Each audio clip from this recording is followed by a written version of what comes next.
What's up, everyone? Welcome to this day in Philly Sports History for December 1st, 2023. I'm your host, Jim Montgomery. It is December. I'm feeling good today. I've always loved December. It's my birthday month. It's Christmas, sort of like the end of the year. And I'm feeling extra motivated this December, trying to change some habits and get into the groove, trying to get healthier, things like that. And I read something, and I've talked a lot about Michael Sonbert, and I don't want to spend a ton of time on this because it's not a Tuesday positivity thing. But in his daily or weekly emails, he sent something out last week that said a lot of times people who set goals, they don't make them measurable, blah, blah, blah, blah, blah. Like New Year's resolutions, for instance, they just say lose weight, but they don't have those specific goals, and that's why most fail. So he said, why not attack it and get after it in December? Make December the 13th month of your year. Get started. Set those habits now, even though it's easy to fall into those Christmas cookies and holiday parties and things like that. But start getting into that habit in December. So I'm trying it out. I ran for the first time. I ran a full 3 miles this morning. So I'm feeling good. Trying to get December started and kind of keep that momentum rolling into January, which ties in perfectly with all the things we're doing this month here. It's a big month for this day in Philly sports history. A huge show today for a Friday. So let's get started. First, quick, I always say I want to make sure I'm speaking and giving you the 100% facts. I just want to clarify, yesterday we talked about the Army-Navy, and I said that Army and Navy play for the Commander-in-Chief Trophy. That was only partly true. Air Force is in there as well. So all three of the service academies that have football teams play for the Commander-in-Chief Trophy. And ironically, Air Force actually currently holds it. This year, Army will win it if they beat Navy. If not, it's a tie, and Air Force will retain the trophy. And Air Force actually has the most all-time Commander-in-Chief Trophy victories. So just wanted to make sure that was clear, and we had that going. Recapping yesterday's question of the day, and this was much closer than what I thought. 63% said no, we don't win the Super Bowl without Carson Wentz, but that 37 is a big number for me. I don't know. I just really think that Nick Foles is who he was, and yes, he was hot during that playoff and Super Bowl run, but we don't get there without Carson Wentz. So again, thank you for participating. There will be another question of the day for today later in the show. All right, December. I'm pumped for this month on this podcast. I've been looking forward to this for a couple months now. I like to try to plan everything out a few months in advance, or at least a month, to keep things going.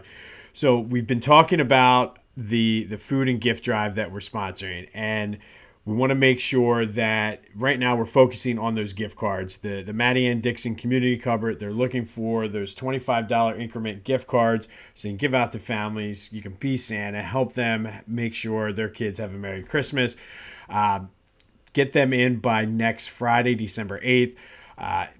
Amazon, Target, or Walmart. You can either mail them to me, you can mail them directly to the community cupboard, or you can actually drop them off in person if you are local enough. Either way, just let me know however I can help, but let's make sure we can help them with the Merry Christmas.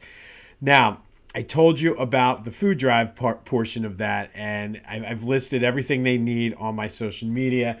I do a reverse advent calendar with my kids, and ultimately we're starting that today, where each day we actually have a physical advent calendar, and they open up the drawer, they pull out the piece of paper, and that is the item they go down into the basement in the pantry, bring up. I have bags set up, and people have already started to give me donations, which is amazing. So I already have bags set up where we start putting them in, and then we'll take them over next on the 15th. We'll deliver them in person before school, and they're able to get a kick out of that. So a lot of you had mentioned that you wanted to kind of play along and do something similar. So if you are doing it, today's item is the salad dressing. Again, you can just take and donate whatever you want, but we do a little bit of each. Here we do with our house. So the salad dressing is today. Any flavors, any brand. I think I bought 4 different, kind of ran the gamut. Italian, ranch, Caesar, and like a French or Russian or something. So whatever you can do, that is today's item for the reverse advent calendar. Something else I wanted to, and again, I'm really high on December right now and wanted to kind of kick off the holiday season because you never know what people are going through. And yes, we're blessed, but everybody has some things going on. Like I kind of had a moment this morning as I was getting dressed after the shower, just thinking about December, being that my birthday's coming up too, and just how like the whole month, like it kicks off with my birthday. I remember my one grandmother would always come over with a cake. We would sing, open presents, have cake and ice cream, and that sort of kicked off the holiday season for me. And I just kind of got a little emotional. Sorry, I'm getting emotional now thinking about it, but just how special and being able to visit my grandparents and things like that. And that's just me having just so those thoughts. There's some people that have lost parents, lost siblings, spouses, so you never know what everybody's going through. So I want to also do leading up to Christmas, along with the reverse advent calendar, along with our push for the food drive and the gift drive. I want to do 25 days of kindness. And a lot of these things, it's inspired by the Tuesday positively motivation, but a lot of these things are very easy to do, and they can mean the world to somebody. And none of them really are going to involve spending extra money or anything like that. Just things that you can do just out of the kindness of your heart. So each day I'm going to focus and give you one thing that you can do to go help and make somebody's day better, that you never know what they're going through. And today it's very simple. Just randomly compliment somebody. Doesn't matter if it's your spouse, somebody you work with, a friend, coworker, whatever it is. Just give them a random compliment, especially on a Friday. It goes a long way. People like to be appreciated, and people like to be shouted out. So just give them a random compliment today, and that's today's random act of kindness that you can do. I mentioned too, and we'll get to that later in the show, but I am doing the Philly Sports Advent Calendar, but more on that later. There is a new Back to the Future up. Be sure to check that out. Took a deep dive into Eric Lindros's career, so check that out. That's Back to the Future with a PH wherever you get your podcasts, as well as on YouTube. Be sure to like and subscribe on that. All right, Sixers news. They're in action tonight against the Celtics. Big game up in Boston. Hopefully the sickness that was kind of going around the team has left. No Kelly Oubre tonight, but he is targeting next week. So I think they have a game Wednesday, and then it's either Friday or Saturday. So he should be playing in one of those games. So hopefully he's able to come back and contribute, because they certainly are going to need him. But my main concern is that the sickness that Joe had is gone, and he's able to play tonight up in Boston, because that would be a good win for them to kind of get that mental block out of their head. All right, Flyers lost a tough one, 4-3 to the Devils in overtime last night. A lot of fight in this team. They're scrappy. Tied the game with 50 seconds left, and then ultimately lost it in overtime. But it's one of those character-building wins for a young team. They were able to come back late. They pulled the goalie and tied it to send it to overtime. And these are the things that you look to build on. So I know I keep talking so much about it, but I'm very high on the Flyers moving forward.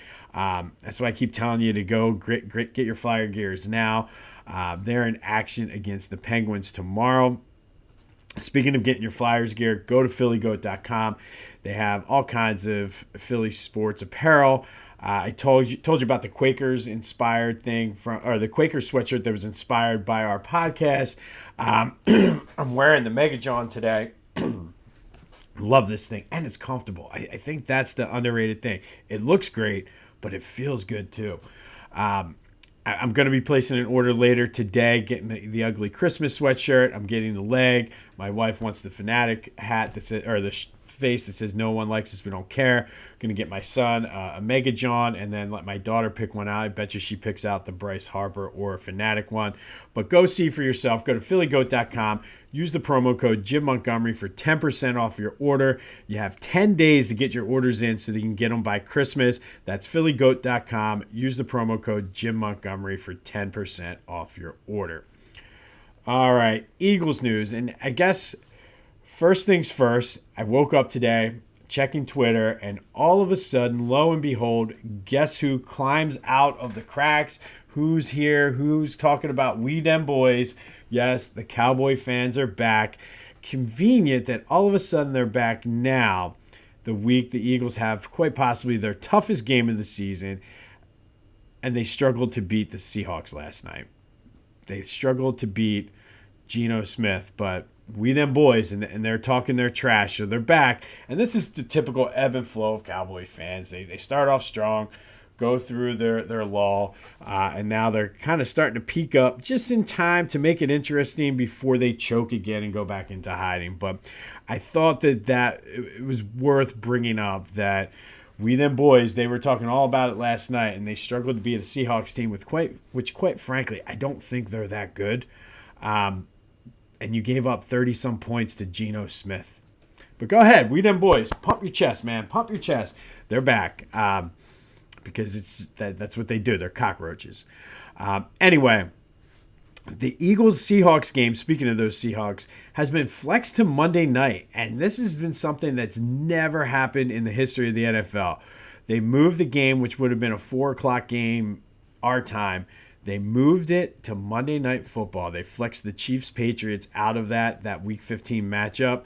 Now, honestly, it is what it is. It's an away game. But this is a good move for the Eagles. So here we go. Cue the Cowboys and Niners and everybody else's fan. Oh, here we go. The NFL throwing the Eagles another bone. First it's the refs. Now it's the schedule. Because it gives them a little bit of extra time to rest up after playing Buffalo, San Francisco, or Kansas City, Buffalo, San Francisco, Dallas. It gives them a little bit an extra day to rest up. So go ahead. We them boys, they're already out. They might as well just start complaining. But we them boys... and the Niners. It's been a lot of trash talk this week from the Niners and their fans and their radio stations. And for the most part, the Eagles have kind of kept quiet and not really engaged in it. Yeah, the Philly media and things like that are like 94 WIP was all like Marks and Reese. Like they were all in it yesterday. But the Eagles have been they've been very quiet. And I will say, I like that. And they're kind of just letting the 49ers do their thing. And I'm going to have more on that on Sunday when we go to our pick. But I've been keeping a close eye on this because even Fred Warner is like, I really wish my teammates wouldn't have talked so much trash about this. So I think the fact that the Eagles are just like, go ahead. That to me is telling me something. So I'm not giving you my lean yet, but trust me when I say I'm paying very close attention to how the Eagles are handling the trash talk. A.J. Brown's messing around with Deebo Samuel, but that's not trash talk. Like I'm talking like they're like Fred Warner. For Fred Warner to say, hey, I wish we wouldn't have talked trash, that to me tells me a lot about what's going on in the 49ers building, so to speak. But the trash talk with the fans is amazing. And this is the stuff that usually you would save for like the Giants and Cowboys, but it's the Niners. And we talked about this at some point. I talked about rivals and everybody's like, oh, the 49. I feel like this is the start of a deep-seated, like heated rivalry. So just, again, things to pay attention to. On an injury front, Fletcher Cox and Dallas Goedert did not practice yesterday. Cox would be a pretty big loss if he can't play. I think Goddard was a stretch. It'd be nice to have him back, especially for some tight end depth. And speaking of tight end depth, I don't know if the money's there or what he's looking for, but Zach Ertz was released. I don't know if there'd be any interest in bringing him back. But I think the top priority probably would be to try to get Shaquille Leonard first. But we'll see. So we'll know more today after they practice and sort of get a feel on what's happening. But I'm starting to get a lean toward my pick for Sunday. I may have tipped my hand somewhat. I told you I'm not a good poker player anyway. The Philly Special Christmas Special album comes out today. I'm so excited to buy that and listen to it. Some of the leaks that have been great. The song with Kelsey and Travis Kelsey it was awesome. Jordan Mailata also is the man. Like singing with Patti LaBelle, like that's been the only Christmas stuff I've been listening to is the Philly Special. So be sure to check that out. Check out Car Can as well. time is starting to run out in time to get your orders for Christmas. It's the main thing is the trash can that fits on your back seat, but they have all kinds of car organizational items. So go to check them out. Use the promo code Jim Montgomery 20 off for 20% off your order. Get your car and your life organized. I'm telling you, take December, make it the 13th month. Let's go. Go to CarCan, get your stuff organized, and let's go and see what we can do. CarCan.com. Use the promo code Jim Montgomery for 20% off of your order. All right, today we're going to go back to 2002. And on this day, back in 2002, the Eagles beat the Rams 10-3 at the Vet. This was sort of the downward trajectory of the greatest show on turf. They had just been in the Super Bowl the year before. They still had Kurt Warner. They still had Marshall Faulk, Torrey Holt, Isaac Bruce. I still think was on that team. So they were a pretty good team. And this was a big game for the Eagles. It was a rematch of the NFC Championship game from the year before. And this was a season, if you remember, McNabb broke his ankle against the Cardinals and still threw the 4 touchdown passes. And Coy Detmer and A.J. Philly both came in. Because remember, Coy Detmer came in and ironically enough on Monday Night Football against the Niners, beat them, but also got hurt. I think it was his elbow. And that's when he did the cartoon thing when he was on the ground. I shouldn't laugh at the injury, but his reaction was like a Homer Simpson sort of reaction. But A.J. Philly started this game, and he managed the game well. He limited his mistakes, and he made quite a few in this game. But the defense was the story. They scored the only touchdown. Bobby Taylor in the first quarter intercepted Kurt Warner and took it to the house. I remember just how loud the Vet was at that moment when he took that in. It was cold, but it was a fun game despite the fact there was only 13 points scored. The defense forced 5 turnovers and had 8 sacks, and really that was the difference. They stepped up when they needed to with Donovan not in. The Rams, ironically enough, were 2-point favorites coming into this game.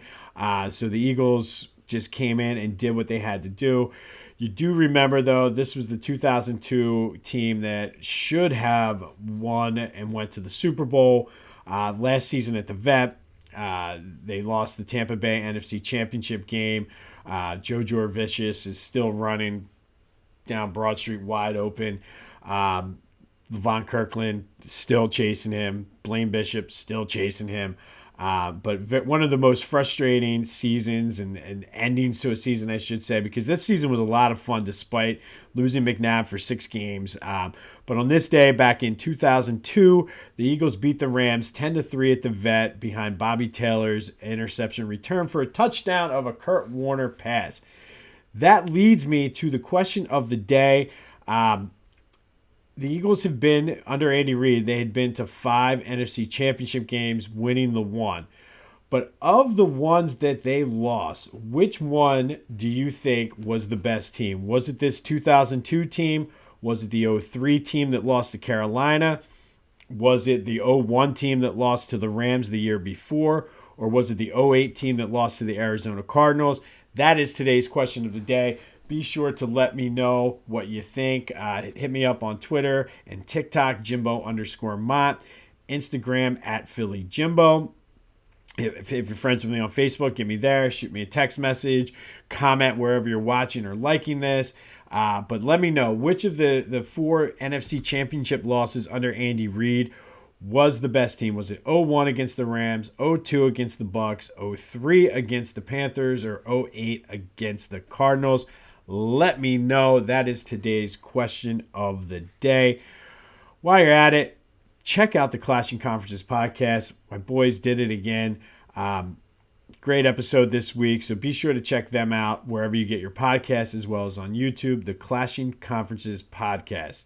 I'm holding out hope that the Eagles come through and I'm able to finally make my guest appearance on there, but more on that if the time comes. All right, I mentioned in December we're going to do the Philly Sports Advent Calendar. And for those of you who don't know, Advent Calendars are the things where you open up the window or open up something and you get a little gift, or it's basically like a countdown to Christmas. So I figured we do a lot of random things with this day in history, but a lot of it is focused on the 4 main sports. We do a lot of the stuff, even the Philly most disappointing athlete, that stuff. It's all focused on the main sport. But what about some of those random either people, random teams, or random things in Philly sports history that you either most likely forgot, didn't realize ever existed, or never even heard of? And that's kind of the focus of this. So for today, December 1st, we open up the door. And this is where if I had a Baba Booey or a Fred Norris, they could do the sound effect of me opening the door. But just imagine the door opening. That was horrible. But and today we pull out the slip of paper, and it is Philadelphia Phil and Phillis. Philadelphia Phil and Phillis were the Phillies mascots from 1971 to 1979. Basically, the opening of the vet through the Philly Fanatic. They were colonial inspired, and they were basically siblings. And they brought in, Bill Giles was brought in to fill the seats at the vet and to create a fun atmosphere. He talked about it at the Hall of Fame ceremony with Kite Man and things like that. But they were only really made to be temporary because of getting Philadelphia to the bicentennial. That was a big thing in the country and the city at the time. Opening an event, creating excitement, tapping into the city's history. There were live versions of these, like people dressed up at them, and they were just kind of I couldn't find anything that was negative or positive about them. So they were sort of just existed. However, Bill Giles came up with the Phillies Home Run Spectacular because, believe it or not, at the time, the vet was state-of-the-art. I know that's hard to believe, but it was state-of-the-art. It was like the scoreboards were different, and like it was one of the first stadiums to have the scoreboards that were animated, where you could see things moving. And there were two of them. Like the Fanavisions at the vet were up in the high seats, like the 700 level. But originally they were up above the right and left field fences. So what would happen is the Phillies would hit a home run, and like a 15, 20-foot statue of Philadelphia Phil would come out, swing like he hit a home run. The ball would travel from one scoreboard over center field onto the other scoreboard, and it would hit a Liberty Bell, which basically the Liberty Bell started to act like it was ringing, kind of not too far off from what we see today. And then it would hit the 15-foot statue of Philadelphia Phyllis in the butt, cause her to fall over, and she would there was a cannon set up, so she would pull the ripcord on the cannon and would explode, and a colonial flag would drop down in center field, like the 13-star flag. And there were water fountains, believe it or not, in the outfield, and water would spray up and shoot, and that was the celebration, and Stars and Stripes Forever would play. So I told you, it was very colonial inspired. It was very getting ready for the bicentennial. However, once the Philly Fanatic came along, which was another big impact of Bill Giles, Philadelphia Phil and Phillis did not last long, and the two 15, 20-foot statues were placed in the storage in the vet. The fountains eventually were removed, the scoreboards were removed, and Fanavision was put up at the top. But Philadelphia Phil and Phillis, for all intents and purposes, were the first mascots of the Phillies. There are rumors that say back in the early 1800 days, like the 1880s when the Phillies first came out, there was a dancing Dutchman and his rat Chauncey. And there are some pictures, but there's no concrete evidence. So for the sake of argument, we're going to say Philadelphia Phil and Phillis were the Phillies' first mascot. And then the Fanatic, of course, is the GOAT of Philadelphia mascots. If you want to see Phil and Phyllis, you can still see them today. My kids have seen them. I've never been here to see them in person. But if you go to Storybook Land in Egg Harbor Township, New Jersey, they have both the Philadelphia Phil and Phyllis that were up on the scoreboards at the vet in the early days on display. So that's what our gift is today for the Advent calendar. We're going to have stuff like that throughout we're going to focus on teams, players, things like that. But we get it started with a bang today, literally because of that canon with Philadelphia Phil and Philadelphia Phyllis. If you do a quick Google search, you'll be able to see them. I thought it was pretty cool. to be completely honest. They were incorporated into their logos too back then. I don't know. Obviously, I'm a big fan of the Fanatic, but I wouldn't mind seeing Philadelphia Phil and Phillis reunion. They did do that the last year at the Vet before they moved to Citizens Bank Park. They had them come out for one of the final games at the Vet. But today's Advent Calendar gift to you is Philadelphia Phil and Phillis. On this day, back in 2002, the Eagles beat the Rams 10-3 at the Vet. Bobby Taylor returning a Kurt Warner interception for a touchdown. Be sure to vote in the question of the day. Which of the NFC Championship games under Andy Reid were the best? Was it 01, 02, 03, or 08? Big game for the Sixers tonight up in Boston with the Celtics. The trash talk is rampant, but like I said, there's something fishy about. There's a reason why Fred Warner's coming out. Something's not right out in San Francisco, and I can't put my finger on it yet, but I'm close.